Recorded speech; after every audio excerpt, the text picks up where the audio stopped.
Okay, so this week's classes were all about sacadas and dissociation, but we started with a little ocho sequence to get you into it. So we'll do the ocho sequence and then we won't repeat that again because it just takes too long. So we started off, mobile chicane again, we'll work around, but okay. So we started off with a little side step. Actually, to be fair, we started off doing it the other way to usual with the ocho. So we started with a side step to the right, lift on the left so that we can pivot and turn her. Back, turn, back, turn, back, back. Then we did a straight one. 1, 2, and I'm going to have to stop there or we'll go out of the camera. But we want to try and keep a nice distinction between, so we do side, nice wide ochos, giving her time to pivot, collected, turn, and then very straight one.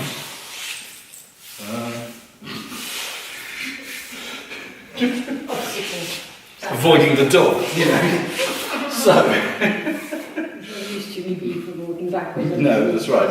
So that was the ocho sequence. Anyway, the end bit being that we ended up with round to the side. So led her into a back ocho there, and then brought her out again, and led her forward.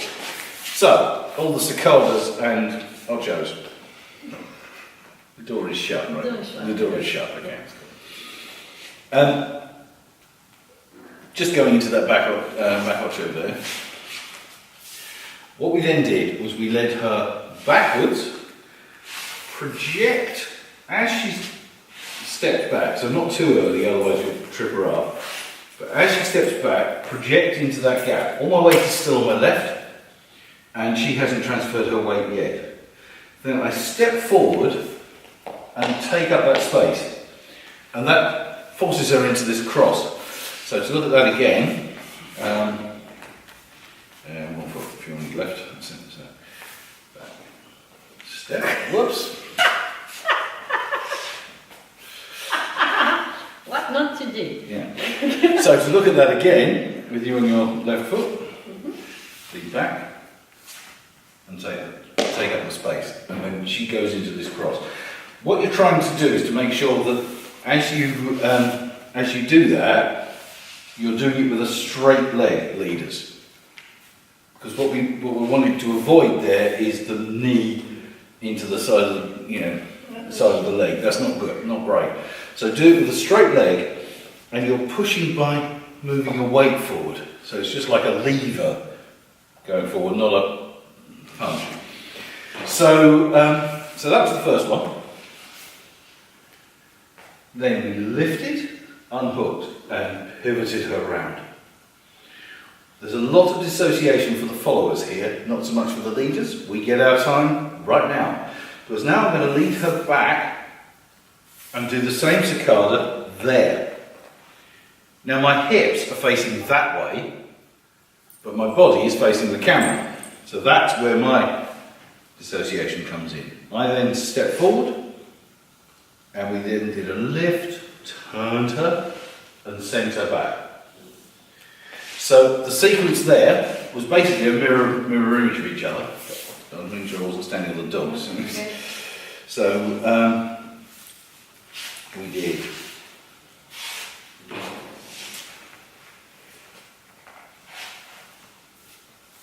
like that. So the first one, off to the right, we take her space with the left leg, the right leg, sorry. When she's going the other way, we take her space with the left leg. So it's not, we're not crossing the streams here, so to speak. We're using the nearest leg, turn, nearest leg, turn. Now at this point, you can see I'm basically facing 90 degrees to the line of dance. I'm going to turn her, and I've got to go back with her. The first one, I pretty much stay facing forwards. So, side, See, I'm still facing that way.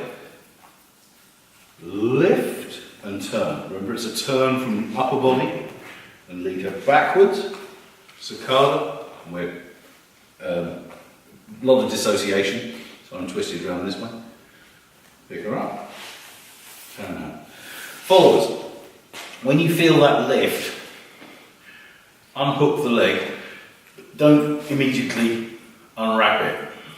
But when you're turning, so as you're being turned,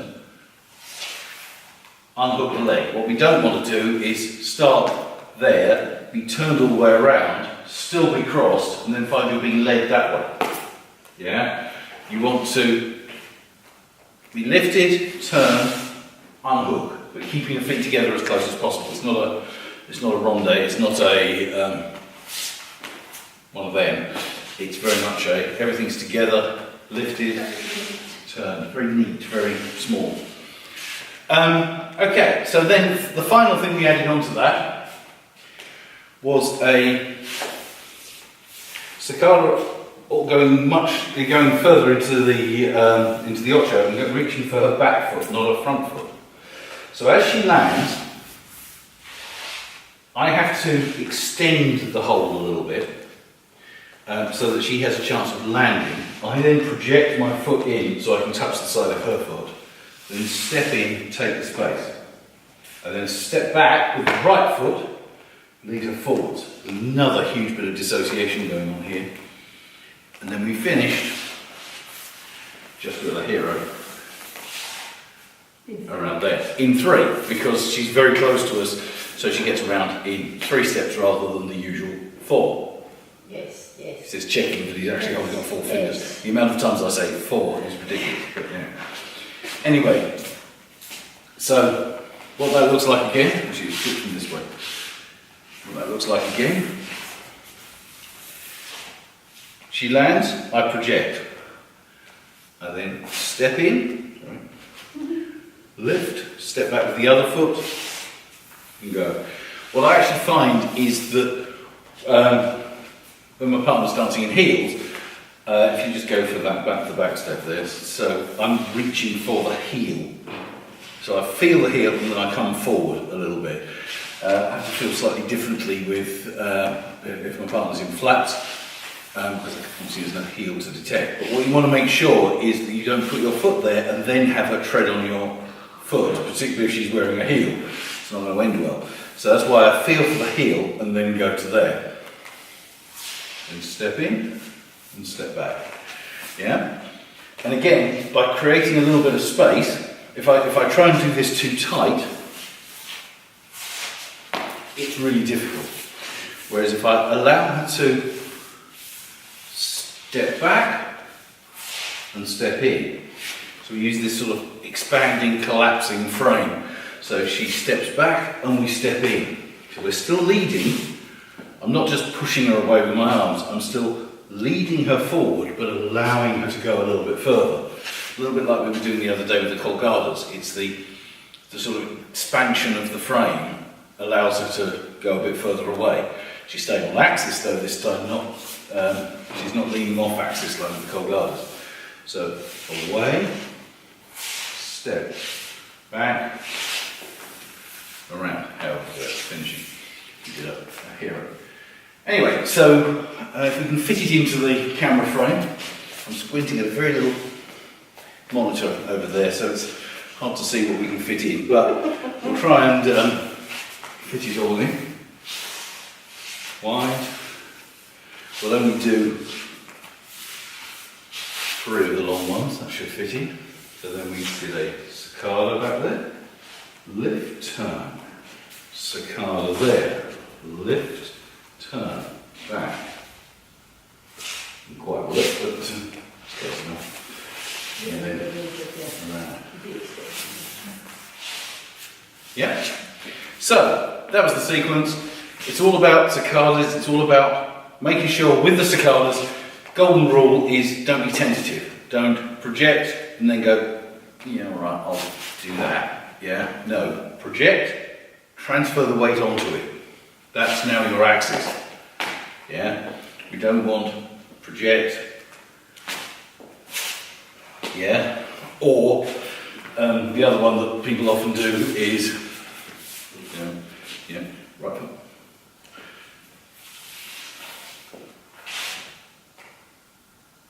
Yeah. Nothing happened. Yeah. They think, oh, I can't possibly go there, she's in the way. So I'll do that, and then I'll lead her, and then I'll shuffle in.